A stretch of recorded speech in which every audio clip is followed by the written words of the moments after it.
Okay, that sounds really good to me because we are just 2 days away from kickoff, opening night between the Cowboys and Eagles.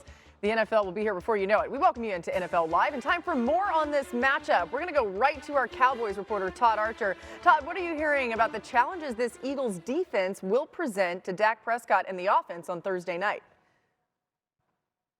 Yeah, Laura, it's a little bit of a cat and mouse game during this week, right? You have Brian Schottenheimer telling Vic Fangio, hey, Vic, send me a message. Tell me how much you're going to play cover two. I don't know if he'll do that, but Dak Prescott, this will be the fourth start that he's had of his career against Fangio. Saw him in 2016 as a rookie, just the third start of his career, again in 21, again in 23.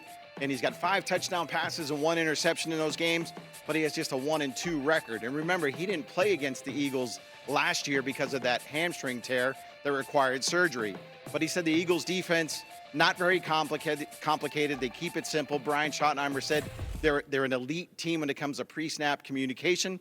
So Prescott knows that he's going to have to use his eyes, move people around, be decisive. And one thing he said, we want to be the aggressors. I go back to the 2021 opener against Tampa Bay when Dak's coming off that right ankle injury. First play of the game, a 28-yard go ball down to Amari Cooper.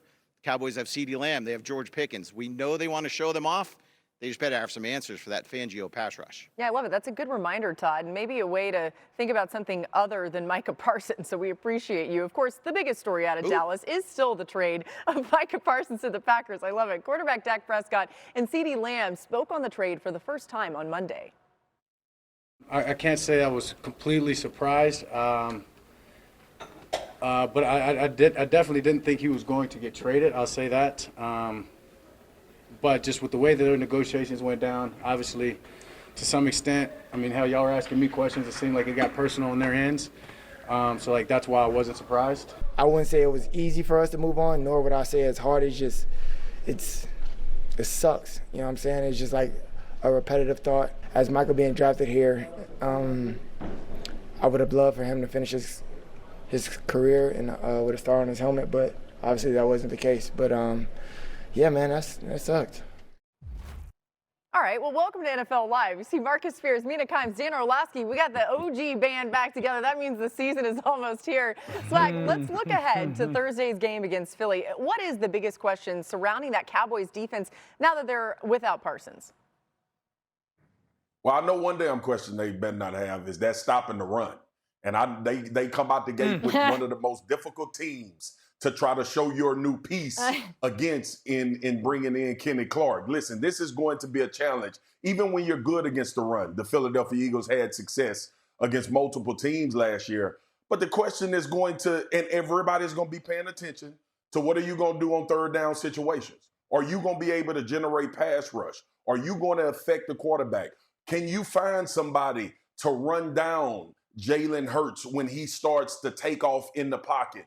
Who will the guy be? They brought Dante Fowler back. You got Nealon. You got Ezraku. Who will the guy be that's going to generate pressure from the outside? Because in no way do I expect one individual to impact the game, especially in the passing game, like Micah Parsons did for the Dallas Cowboys. Yeah, fella, for me, that's why this game's not really a referendum on is the Cowboys defense going to be improved, stopping the run. Kenny Clark has been there for 4 or 5 days. They're going against one of the, if not the best rushing football teams in the NFL, certainly one of the best offensive lines. So it's still a wait and see how improved the rush defense is. I would make the case that pass defense is primarily more important in today's NFL than rush defense. But with the addition of Kenny Clark, if Odighizuwa and him can help, Marcus's point, that'll be the most fascinating part of this game. When and if the Cowboys defense can get the Eagles into passing situations, does anybody sniff getting close to Jalen Hurts? But again, let's give this defense in Dallas a couple weeks to set in before we see if they've improved in the run defense area. Well, they better get some pressure on Jalen Hurts, Dan, because I think lost in all of this conversation about the defensive line and Parsons and the run defenses, there are major holes in this secondary. The back seven, really, the linebacking group, question marks, a weakness in my mind. Secondary, Trevon Diggs is activated. He himself has said he might be 75%.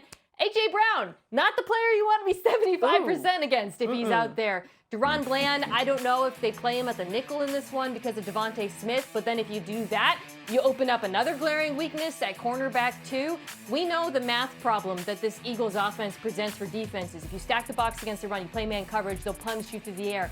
And I worry that if Dallas does focus on stopping Saquon Barkley, they're going to get obliterated through the air because of the weaknesses they've got in the back end. Yeah, MK, I think one of the things that's interesting, not only Thursday night, but about the secondary in general is Trayvon and really Deron Bland were ball hawks, but in many times, like playing man coverage, they would just have the ability to sit on stuff and pick the ball off. Matt Eberflus is not a man coverage kind of centric coach. They're going to play a lot more zone and a lot more shell down in Dallas. How do those secondary players, they're great players, but how do they fit in? Do they have the same amount of impact indifferent of the pass rush? In this article released this morning by Jeremy Fowler, new details emerged about how the Micah Parsons trade actually went down. This is pretty interesting. Some excerpts from the article, you can check it all out on ESPN.com. But the pivotal meeting that led to one of the most shocking NFL trades of the past decade occurred on a pleasant North Texas morning in mid-March. 5 months and a lifetime of ill feelings ahead of any deal being put to paper. The Cowboys believed they had a deal in place with Parsons and would continue to insist that he had agreed to it. Though the exact terms aren't known, Cowboys sources insist they offered more guaranteed money than the $136 million Parsons would get from Green Bay, albeit spread across a 5-year extension, not the 4-year extension that the Packers worked out. Quote, it was north of $150 million, the source said. To this day, Parsons' agency has never seen the final details or structure of the deal that Jones said he cut with Parsons. Parsons' agent, David Mulgeta, spoke to First Take this morning regarding the negotiations. He got a call from Jerry's assistant and was asked to come in to meet about leadership. So when he got back from his vacation, he came in and he gave him a call, told him he was back, he was ready to meet. At some point during that meeting that was represented to him was going to be about leadership, it turned into contract talk. And, if you're a 25-year-old football player and your boss, who happens to be the most powerful person in the NFL, starts talking about contracts, it's hard for you to end that conversation. So they had a conversation. Micah nodded his head out of respect. Obviously, there's a power dynamic that's a little different there. One guy is the owner of the team and the GM, and the other one is Micah Parsons, a young 25-year-old football player. So I'm not sure if there was a miscommunication there by the time Micah walked out, but at no point did Micah believe that he was negotiating a contract. Ooh, Swag, what do you make of all this in Dallas? It's so many layers, Boogie. But I have come to the conclusion that Dallas didn't want to sign Micah Parsons. And if they didn't, this is what people have been saying, is you should have made that decision earlier and maybe got more compensation. But all of this stuff that's coming out now is just like Boogie and Dio and Mina, we've all been in relationships, okay?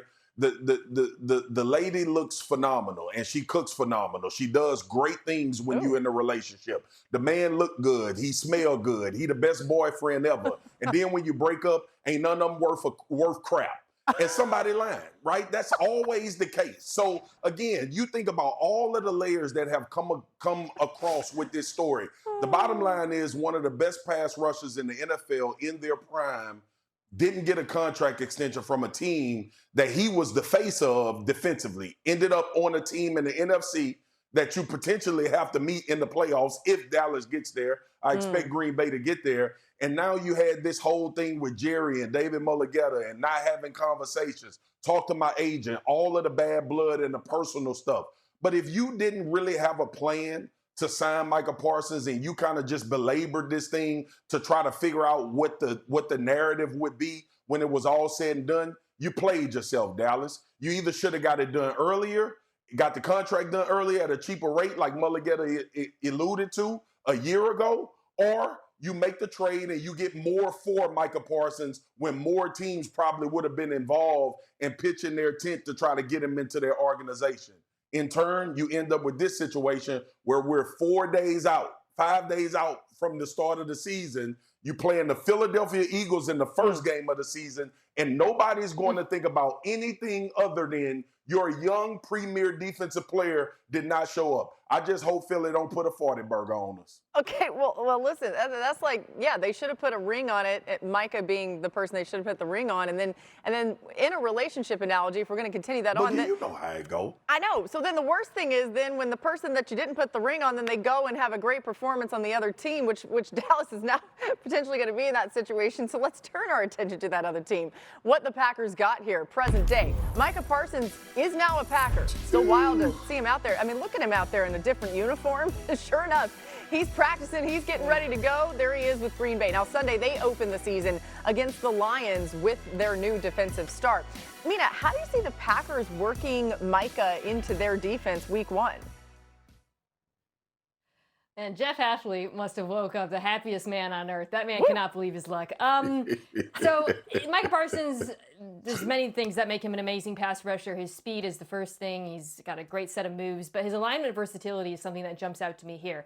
They're going up against the Detroit Lions team that is starting a rookie guard, a center who's a downgrade from the previous center, and then a second-year guard who looked promising last year.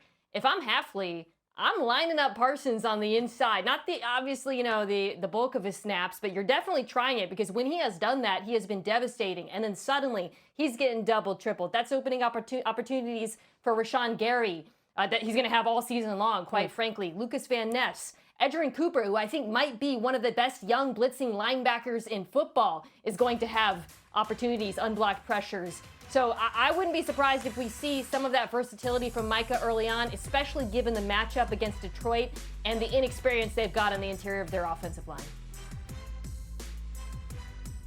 Well, MK, to your point, right? Lining Micah up in different spots, but also a 4-man rush where you don't have to jeopardize your coverage and you can dictate to defenses. This is why players get paid so much. This is why the TJ Watts and the Myles Garretts and the Micah Parsons get paid so much. Because teams come into games trying to figure out how in the hell are we going to stop this guy from wrecking our offensive game plan.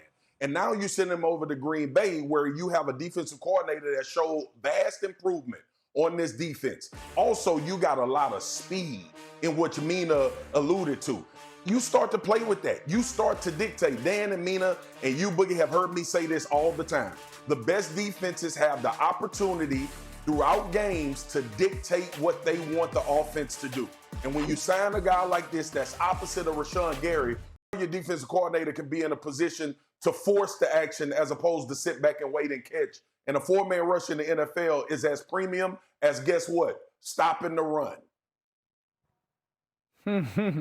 By the way, Marcus, this wall behind me is about as real as the color of your beard, fella. So just to clear up the background. But this is all in relation to natural. Mike. Yours looking good. Yeah. Keep dreaming. That thing is painted on. You ain't never seen this in beard relation change to colors. Micah We've been together 10 years. The Packers. One, the pressure goes directly now to Devontae Wyatt and Carl Brooks because the same situation that many have kind of aligned Dallas with is like, are you going to stop the run to actually have opportunities to rush the passer?